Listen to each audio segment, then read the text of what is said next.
Hello friends, ఈరోజు మనము మిణుగురులో నుంచి చివరి కథ అన్నమాట.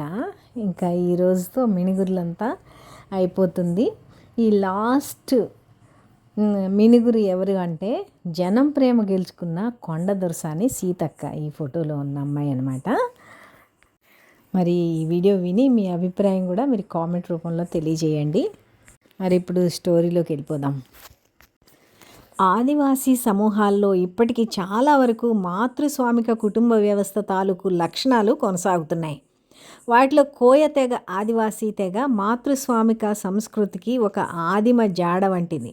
అమ్మాయి ఇతర కులం అబ్బాయిని పెళ్లి చేసుకుంటే అతని నాలుగు మీద కాల్చిన ఇనప కడ్డీతో వాత పెట్టి అల్లుడికి తమ ఇంటి పేరు ఇచ్చినాక కానీ వాళ్ళు అతన్ని ఇంట్లోకి రానివ్వరు. అటువంటి తెగలో పుట్టిన ఆమె ఓ కొండ దొరసాని. ఆదివాసుల సాధికారతను కాలరాసిన మధ్యయుగాల నాటి రాజ్య దురహంకారం మీద వీరోచితంగా పోరాడి తమ స్వాభిమానాన్ని చాటిన సమ్మక్క సారక్కల పోరు వారసత్వం ఆమెది. ఆమె రణధీర. తనకి యుద్ధం కొత్త కాదు, ధిక్కారం తన రక్తంలోనే వారసత్వంగా తెచ్చుకుంది. అందుకే చిన్నతనంలో కత్తిపట్టి అడవి బాట పట్టిన ఎమ్మెల్యే అయ్యాక తన మనుషుల ఆకలి తీర్చడానికి కొండలు కోనలు దాటిన జనం కోసమే. ఆమె పేరు ధనసరి అనసూయ, అలియాస్ సీతక్క. అడవిలో పుట్టి అడవిలో పెరిగిన సీతక్కకి కష్టాలు కడగండ్ల గురించి పుస్తకాల్లో చదవాల్సిన పని లేదు. గ్రంథాలయాల్లో ఉండే పుస్తకాలకు మించిన జ్ఞానం ఆమెకి అనుభవాల నుంచి అబ్బింది. పట్టణాలకు గ్రామాలకు దూరంగా విసిరేసిన కోయిగూడెంలో అరకొర సౌకర్యాలు అగచాట్ల మధ్య పెరిగిన తనకి ఆకలి రుచి తెలుసు. అలాగే సాయుధ దళాల్లో అడవి లోతట్టు ప్రాంతాల్లో తిరుగుతున్నప్పుడు కనీసం తినడానికి తిండి, తాగడానికి మంచినీరు కూడా లేక పస్తులతో నడిచిన రోజులు, పాచిపట్టిన అన్నాన్ని ఎండబెట్టుకుని తిన్న రోజులు తెలుసు. అడవిలో దొరికే ఆకు అలము ఏరుకొచ్చుకొని పోడు వ్యవసాయంలో పండిన రాగి గింజలతో అంబలి కాసుకు తాగే ధనసరి సమ్మక్క, సమ్మయ్యల రెండవ సంతానం అనసూయ. తనకంటే ముందు అన్న సాంబయ్య ఉన్నాడు. సమ్మక్క సమ్మయ్యల బిడ్డగా మొదలైన అనసూయ సీతక్కగా మారటం వెనక ఉన్నది బతుకు నుంచి వచ్చిన తిరగబడే తత్వమే. ఉమ్మడి వరంగల్ జిల్లా, ప్రస్తుత ములుగు జిల్లా, ములుగు మండలం జగ్గన్నపేటలో పుట్టింది. అడవి గ్రామమైన తమ గూడెంకి తరచూ అన్నలు వచ్చి కరపత్రాలు పంచి పాటలు పాడి జనానికి దొరల దౌర్జన్యాలను ప్రశ్నించే చైతన్యాన్ని అందించేవారు. అనసూయ మేనమామ ఆమె బాల్యంలోనే అన్నల్లో కలిసిపోయాడు. ఆమె అన్న సాంబయ్య కూడా జనశక్తి పార్టీ కొరియర్గా ఉన్నాడు. హై స్కూల్ రోజుల నుంచే విద్యార్థి ఉద్యమాల్లో క్రియాశీలకంగా ఉండే అనసూయ 10వ తరగతి అయ్యాక జనశక్తి పార్టీ ఉద్యమకారిణిగా సాయుధ దళాల్లోకి వెళ్ళింది. అక్కడే ఉద్యమ తరగతులకు హాజరై సిద్ధాంతపరమైన పుస్తకాలు, సాహిత్యం చదివింది. ఆయుధాలు ఉపయోగించటం, దళాలను ఆర్గనైజ్ చేయడంలో నేర్పుగలిగిన కార్యకర్తగా గుర్తింపు పొందడంతో పాటు తక్కువ సమయంలోనే దళ కమాండర్ స్థాయికి ఎదిగి 3 జిల్లాలకు తన కార్యక్రమాలను విస్తరింపజేసింది. దళ కమాండర్గా ఉన్నప్పుడు తన మారుపేరు రణధీర్. నల్లగా, పొడుగ్గా, చలాకీగా, ఖాకీ యూనిఫామ్లో అచ్చం అబ్బాయిలాగే ఉండేది. అయితే అక్కడ ఉండే పితృస్వామికి ధోరణి రణధీర్ని సీతని చేసింది. ఉద్యమ పెద్దలు కుంజారాం అనే నాయకుడితో పెళ్లి చేయాలని నిర్ణయించి పార్టీ పద్ధతుల్లోనే పెళ్లి జరిపినా ఆ రాముడికి సహచరిగా ఆమె సీతక్క అయ్యింది. ఖమ్మం జిల్లా కొత్తగూడెం వాడైన రాము కోయజాతికి చెందిన తన దూరపు బంధువు కావడం విశేషం. సీత గర్భవతిగా ఉన్నప్పుడు పోలీసులకు చిక్కి అరెస్ట్ అయి జైలు జీవితం గడిపింది. ప్రసవం సమయానికి బయటకు వచ్చి పుట్టిన 2 నెలల బాబుని బంధువులకు అప్పగించి మళ్ళీ రహస్య జీవితంలోకి వెళ్ళింది. తర్వాత బంధువుల నుంచి బాబుని ఆమె తల్లి తీసుకెళ్లి పెంచి హాస్టల్లో చేర్చింది. సుమారు 8 ఏళ్లు జనశక్తి నక్సలైట్గా, దళ కమాండర్గా ఉద్యమానికి అంకితమై చావైనా బతుకైనా జనం కోసమే అనుకున్న సీతక్కకి పార్టీలో ఏర్పడిన సిద్ధాంతపరమైన విభేదాలు, చీలికలు ఆమెను జనజీవన స్రవంతిలోకి రాక తప్పని స్థితి కలిగించాయి. ఈ లోపల తన భర్త రాముతో కూడా విభేదాలు వచ్చి విడిపోయింది. రాము జనశక్తి పార్టీలోనే కొనసాగి కొన్నాళ్ళ తర్వాత ఎన్కౌంటర్లో చనిపోయాడు. తన ఉద్యమ సహచరులతో తలోదారి చూసుకున్నప్పుడు సీతకు కూడా బయటకు వచ్చి మధ్యలో ఆగిపోయిన చదువుని కొనసాగించింది. హైదరాబాద్లో ఒక చిన్న రూమ్ తీసుకుని 5 సంవత్సరాలు LLB పూర్తి చేసింది. తన ఖర్చులు, చదువు కోసం ఆదివాసుల సమస్యల మీద పనిచేసే యక్షి అనే ఒక NGOలో ఉద్యోగంలో చేరింది. నక్సలైట్గా తెలంగాణలో బాగా గుర్తింపు పొందిన సీతక్క బయట లా స్టూడెంట్ ధనసరి అనసూయగా జీవితం గడపాల్సి వచ్చింది. అయినా పాత కేసులు ఆమెను ప్రశాంతంగా బతకనివ్వలేదు. ఎప్పుడు పడితే అప్పుడు పోలీస్ స్టేషన్లకి పిలిపించేవారు. ఒకవైపు ఆర్థిక ఇబ్బందులు, మరోవైపు కేసులు. ఈ పరిస్థితుల్లో తెలుగుదేశం పార్టీలో చేరాల్సిందిగా ఆ పార్టీ అధిష్టానం నుంచి వచ్చిన పిలుపు ఆమె రాజకీయాలను అనూహ్యమైన మలుపులు తిప్పాయి. లా పూర్తయ్యాక వరంగల్ వెళ్ళి గతంలో తన కేసులు వాదించిన సీనియర్ అడ్వకేట్ వెంకటస్వామిరెడ్డి గారి దగ్గర జూనియర్ లాయర్గా చేరి కొన్ని నెలలు పనిచేశాక 2004 ఎలక్షన్లకు ముందు కొందరు మిత్రుల ప్రోద్బలంతో ప్రత్యక్ష రాజకీయాల్లోకి ప్రవేశించింది. ఆ బూర్జువా పార్టీకి కూడా తన జనసామాన్యంలో పాపులారిటీ ఉన్న సీతక్క అనే మాజీ నక్సలైట్ ఇమేజ్ మీదనే మక్కువ కాబట్టి మళ్ళీ ధనసరి అనసూయ ప్రజానాయకురాలు సీతక్క అయ్యింది.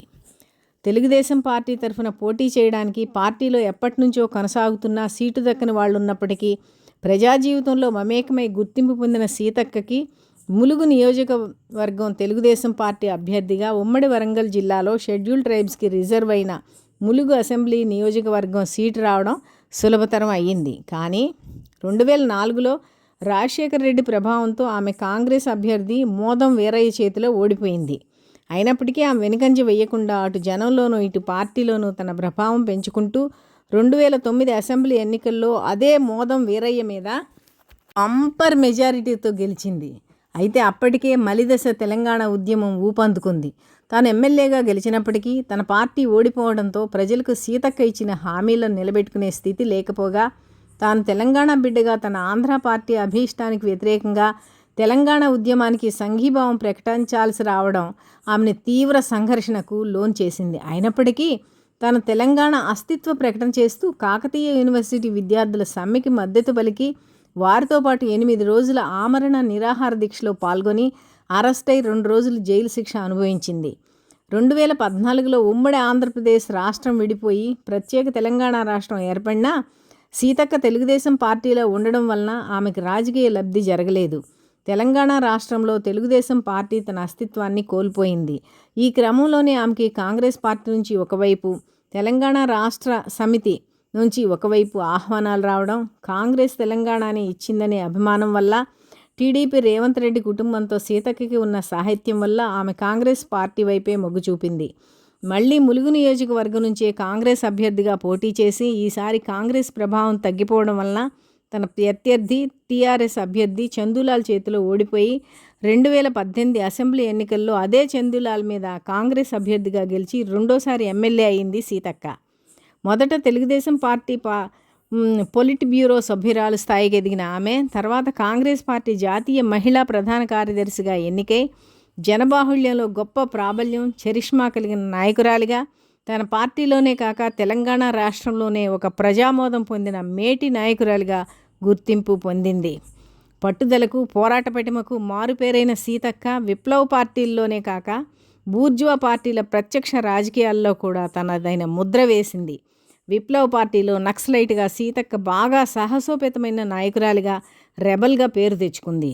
తన నాయకత్వంలోని దళం ఆడవాళ్ల మీద దౌర్జన్యాలు చేసే మగ వర్గ శత్రువులకు మర్మాంగాలను తెగ్గోయడం, గుండు కొట్టించి ఊరేగించడం వంటి శిక్షలు విధించేవారు. ప్రత్యక్ష రాజకీయాల్లోకి వచ్చాక ప్రతిపక్ష పార్టీలో ఉన్నప్పటికీ ఆదివాసుల సమ్మక్క సారమ్మల దేవతల మేడారం జాతరలో కోయ తెగవారికి భాగస్వామ్యం లేకపోవడంపై ప్రభుత్వ అధికారులతో చర్చించి ఆ దేవతల వారసులకు జాతరలో చోటు కల్పించడానికి కృషి చేసి సాధించింది. అలాగే ఆదివాసుల స్వయం ప్రతిపత్తికి సంబంధించిన 1/70 చట్టంపై అసెంబ్లీలో తరచుగా ఆలోచనాత్మకమైన చర్చ లేవనెత్తుతూ వస్తుంది. ఆదివాసీ తెగల ప్రధాన సమస్యలైన మౌలిక వసతులు లేకపోవడంపై అసెంబ్లీలో గళమెత్తింది. ఆదివాసులు నివసించే అటవీ ప్రాంతంలో రవాణా సౌకర్యాలు, రోడ్లు, మంచినీరు, పాఠశాలలు, ఆసుపత్రులు లేకపోవడం పైన ఆమె నిత్యం అధికారులతో చర్చించి కొంతమేరకు సాధించగలిగింది. అడవి లోపల గూడాల్లో జీవించే వారికి రేషన్ కార్డులు, ఆధార్ కార్డులు లేకపోవడంపై ఆమె ఆందోళన చేసింది.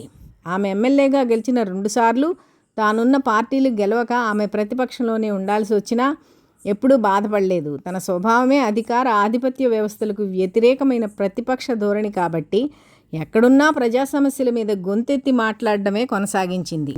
తెలంగాణ రాష్ట్రం వస్తే అన్ని సమస్యలు పరిష్కారం అవుతాయని ప్రజలకు వాగ్దానాలు చేసి అధికారంలోకి వచ్చిన అధికార పార్టీ రాష్ట్రం ఇచ్చిన వారితో పాటు ప్రజలను కూడా వంచించి తమ కుటుంబ పాలనని కొనసాగిస్తున్నదని సీతక్క ఆరోపణ. నీళ్లు, నిధులు, నియామకాలు వస్తాయని చెప్పే ముఖ్యమంత్రి, ఆయన సహచర మంత్రులు వాటిని గాలికి వదిలేయడమే కాక ప్రజా సమస్యల మీద మాట్లాడే వారిని నేరస్తులను చేసి శిక్షిస్తున్నారని, హైదరాబాద్లో ఒకప్పుడు ప్రజలు తమ నిరసనని వ్యక్తం చేసుకునే ధర్నా చౌక్ కూడా లేకుండా పోవడమే ఆ పరిస్థితికి చక్కటి తార్కాణమని ఆరోపించింది. ప్రజలు ఆశించిన తెలంగాణ రాలేదని, ఇది దొరల పాలన అని ఆమె విమర్శించింది. కరోనా వైరస్ ప్రపంచాన్ని వణికిస్తున్నా ఇక్కడి పాలకులు ప్రజలకు కనీసం మాస్కులు కూడా పంపిణీ చేయడం లేదని, బయట వ్యాపారులు మాస్కులను అధిక రేట్లకు అమ్ముతున్నారని అసెంబ్లీలో సీతక్క మాట్లాడినప్పుడు, ముఖ్యమంత్రి ఇంతమంది మంత్రులకు లేని బాధ నీకే ఎందుకమ్మా అని మాటలకు ఎగతాళిగా నవ్వి హేళన చేసినప్పుడు సీతక్క అవమానంగా భావించింది. నవ్విన నాపచేనే పండుతుందనుకొని లాక్డౌన్ ప్రకటించినాక తన స్నేహితులు, శ్రేయోభిలాషులు ఇచ్చిన ఆర్థిక సహకారంతో ములుగు నియోజకవర్గంలోని మారుమూల గ్రామాల ప్రజలకు, ముఖ్యంగా రవాణా సౌకర్యాలు లేని ఆదివాసీ తండాల ప్రజలకు నిత్యావసర వస్తువులు పంపిణీ చేసింది. సుమారు 400 గ్రామాల ఆదివాసులకు, దళితులకు సరుకులు పంచింది. మాస్కులతో పాటు బియ్యం, కూరగాయలు, నూనె, సబ్బులు ట్రాక్టర్ జీపుల్లో వేసుకుని అటవీ ప్రాంతంలో వెళ్ళగలిగినంత మేరకు వాహనాల్లో వెళ్ళి, ఇంకా లోతట్టు గూడెలకు తన సహచరులతో పాటు స్వయంగా తాను కూడా సరుకుల మూటలు మోస్తూ ఎగుడు దిగుడు అడవి బాటల్లో వాగులు, వంకలు దాటుకొని వెళ్ళింది. అడవి బిడ్డలకు పౌష్టికాహారం గురించి, కరోనా వ్యాధి సోకకుండా తీసుకోవాల్సిన జాగ్రత్తలు, పాటించాల్సిన పరిశుభ్రతలను వివరించింది. ఆడవాళ్లను, పిల్లలను కూర్చోబెట్టుకుని, నేను కూడా ఇటువంటి గూడాల్లో సరైన తిండి వసతి లేకుండా పెరిగినదాన్నే అని వారిలో ఒకదానిగా చెప్పింది సీతక్క. ఆమె సేవ గురించి పత్రికలు, సోషల్ మీడియా వేనోళ్ల కొనియాడుతుంటే అధికార పార్టీకి అక్కసుగా ఉండి ఆమె మీద అవాకులు చవాకులు పేలింది. మరికొందరు గిట్టని వాళ్ళు ఆమె తన సొంత డబ్బుతో సరుకులు ఇస్తుందా అని విమర్శించారు. సీతక్కకి మోతాదు మించి ప్రచారం లభిస్తున్నదని, అసూయతో తప్ప ఆమెలో జనంతో మమేకమయ్యే నాయకులు దాదాపు లేరనే చెప్పాలి. ప్రధాన స్రవంతి రాజకీయాల్లో ఉన్నప్పుడు కొన్ని ఎత్తుగడలు వేయాల్సి రావడం ఎవరికైనా తప్పదు. అంత మాత్రాన తన నియోజకవర్గ ప్రజల పట్ల, ఆదివాసీ బిడ్డల పట్ల ఆమెకున్న శ్రద్ధ, ప్రేమలను, సీతక్క పనితీరును దగ్గరగా గమనించిన వారెవరూ కాదనలేరు. సీతక్క అంటే ఆర్థికంగా, సామాజికంగా వెనకబడి కనీస సౌకర్యాలకు నోచుకొని ఆభం శుభం తెలియని ఆదివాసీ ప్రజలకు తమ జాతిలోంచి ఉద్భవించిన ఒక మణిమాణిక్యం. సీతక్క చైతన్యవంతమైన సాహిత్యాన్ని చదవడమే కాక వెన్నెల అనే కలం పేరుతో కవిత్వం రాసేది. యక్షి అనే సంస్థలో పనిచేస్తున్నప్పుడు ఆదివాసీల ఉనికి మీద వ్యాసాలు కూడా రాసింది. 170 చట్టం మీద, ఆదివాసుల హక్కుల మీద ఆలోచనాత్మకమైన వ్యాసాలు, కవితలు రాసింది. ఆమెకి కష్టపడి పనిచేయడం ముందు నుంచి అలవాటే. నక్సలైట్గా బయటకొచ్చి హైదరాబాద్లో చదువు కొనసాగించేటప్పుడు కూడా తన సొంత ఊరెళ్ళి తునికాకు పనికి, వ్యవసాయ పనులకు వెళ్ళి వచ్చిన కూలి డబ్బులతో ఫీజులు కట్టుకునేది. బాబు సూర్యని కష్టపడి ఎంటెక్ దాకా చదివించింది. తను కూడా తల్లి కష్టం చూసి బాగా పట్టుదలతో చదివి నాగపూర్ IIITలో సీటు తెచ్చుకున్నాడు. ప్రత్యక్ష రాజకీయాల్లోకి వచ్చాక సీతక్క ఉస్మానియా యూనివర్సిటీ నుంచి పొలిటికల్ సైన్స్లో MA పూర్తి చేసి తర్వాత అదే యూనివర్సిటీలో గొత్తికోయల జీవన ప్రమాణాలు, స్థితిగతుల మీద PhD పూర్తి చేసింది. సీతక్కది అచ్చమైన ఆదివాసీ స్వాభిమానం, స్వయం పాలనని, స్వేచ్ఛని ప్రేమించే గుణం. నగరంలో ఉండి MA LLB చేసినా, MLA అయినా ఆదివాసీ సంస్కృతి అంటే తనకి సహజాతంలో వచ్చిన ప్రేమ వెలిసిపోలేదు. 2 ఏళ్లకోసారి వచ్చే వనదేవతల మేడారం జాతరతో పాటు ఆదివాసుల గూడెల్లో జరిగే పండగ పబ్బాలకు, శుభకార్యాలకు, చావులకు ఆమె తప్పకుండా హాజరవ్వడమే గాక వారి సంస్కృతిలో భాగమై ఆటపాటల్లో పాల్గొంటుంది. పెళ్లికి, చావుకి తప్పనిసరిగా మోగే డోలు వాయిద్యం అంటే ఆమెకిష్టం. డోలు శబ్దం వినగానే అప్రయత్నంగానే తన కాళ్ళు చిందేస్తాయి. అందుకే తన కొడుకు సూర్య వివాహానికి ఛత్తీస్గఢ్ నుంచి డోలు వాయిద్యకారులైన గొత్తికోయలను పిలిపించింది. నక్సలైట్గా తను తిరిగిన అటవీ గ్రామాలే కాదు, మైదాన ప్రాంతాల్లో కూడా ప్రతి ఊరు, పల్లె, వాగు, వంక తనకు పరిచయమే. తన నియోజకవర్గంలో ఉండే సుమారు 100 ఏజెన్సీ గ్రామాల్లో ప్రతి చిన్న ఆదివాసీ గూడెం పేరును గుర్తుపెట్టుకుంది. అగ్రకులాల బూర్జువా పార్టీల్లో చేరినప్పటికీ సీతక్క జనంతో తనకున్న ప్రత్యక్ష సంబంధాలను మాత్రం వదులుకోలేదు. ఆమెని తమ బిడ్డగా భావించే ములుగు ప్రాంతపు గ్రామాల్లో ఆమె జనంలోకి చొచ్చుకొని పోయింది. అందరితో ప్రేమగా వారి పరిస్థితులను లోపలి వ్యక్తిగా అర్థం చేసుకునే సీతక్కకి తనని ఎవరన్నా మేడం అని సంబోధిస్తే ఇష్టం ఉండదు. మేడం అంటే దూరం పెట్టినట్టుగా, అక్క అంటే ఇంట్లో వాళ్ళం అన్నట్టు ఉంటుంది అని తను కూడా తన పార్టీ కార్యకర్తలను అనుచరులను అక్క అన్న అని పిలిచేది. తనకి మామూలు అర్థంలో దేవుడు మతం అనే వాటిపైన నమ్మకం లేదు.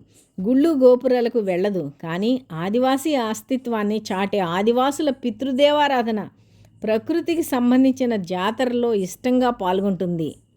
సీతక్కది అసలైన ఆదివాసీ రూపం. నల్లని రంగుతో సాదాసీదా ముతక చీరలు కట్టుకొని జనంతో కలిసిపోయే సీతక్క అంటే అడవి బిడ్డలకు ఒక సమ్మక్కనో ఆమె బిడ్డ సారలమ్మనో చూసినట్టుంటుంది. జనం ప్రేమలను గెలుచుకున్న కోయ దొరసాని ఆమె ఆదివాసీ సాధికారతకు ప్రతీక. ముందు నుంచి స్వతంత్ర వ్యక్తిత్వం, ధైర్య సాహసాలు ఆమెకి పెట్టని ఆభరణాలు. తాను గన్పట్టినా గన్మెన్తో ఉన్న ఆమెది పోరాట దృష్టే. ఒకప్పుడు తన వెంటపడిన పోలీసులు ఇప్పుడు తనకి రక్షణగా వెంట నడవడం చూసి నవ్వుకుంటుంది ఈ అడవి చుక్క. ఆమె మాటల్లోనే ఎన్నిసార్లు చంపినా మళ్ళీ మళ్ళీ పుట్టడం, ఎన్నిసార్లు పడినా మళ్ళీ మళ్ళీ లేచి నిలబడ్డం ఆమె నైజం. విన్నారు కదండి సీతక్క కథ. ఎంత అద్భుతమైన కథ అండి. నిజంగా చివరిలో పెట్టినా కూడా చాలా అద్భుతంగా ఉంది. మన చల్లపల్లి స్వరూపరాణి గారు 26 మిణుగురులను మనకు అందించి మనకి తెలియని ఎన్నో విషయాలను మనకి చెప్పారు. ఎంత ధైర్య సాహసాలతో సమాజంలో పోరాటం చేసిన వీర వనితలు వీరందరూ. మనకి చాలా ఈ కథలు వినడం వల్ల చాలా విషయాలు తెలుసుకున్నాం. అందుకు చల్లపల్లి స్వరూపరాణి గారికి మనం చాలా కృతజ్ఞతలు చెప్పుకుంటున్నాను. మరి మీకు ఈ వీడియో నచ్చితే లైక్ చేయండి, కామెంట్ చేయండి, సబ్స్క్రైబ్ చేయడం మర్చిపోకండి. మీ ఫ్రెండ్స్కి కూడా షేర్ చేయండి. మరి మీకు కొత్త సబ్జెక్టుతో మళ్ళీ కొత్త వీడియోతో మీకు కలుస్తాను. చాలా మంచి సబ్జెక్ట్ అది. మీరందరూ తెలుసుకోవాల్సిన సబ్జెక్ట్తో మీ ముందుకు వస్తున్నాను. నెక్స్ట్ వీడియో మీరు తప్పకుండా మిస్ అవ్వకుండా వినండి. మీ అందరికీ కూడా నేను చాలా కృతజ్ఞతలు చెప్పుకుంటున్నాను. నేను చెప్తున్న ఈ స్టోరీల్ని చక్కగా మీరు వాచ్ చేస్తూ దానికి కామెంట్లు పెడుతూ ఎంతో ఎంకరేజ్ చేస్తూ ఇలాంటి ఆదర్శవంతమైన మహిళల్ని మీరు కూడా తెలుసుకొని ఆ విధంగా ప్రయత్నిస్తారనే ఉద్దేశంతో నేను పెట్టినప్పటికీ మీ అందరి ఆదరణ నాకు చాలా ఆనందాన్ని ఇచ్చింది. మీకు కూడా నచ్చిందనే అనుకుంటున్నాను. మరి కామెంట్స్ కూడా పెట్టండి. నచ్చితే లైక్ చేయండి. మరి కొత్త వీడియోతో కలుద్దామా? అంతవరకు సెలవు.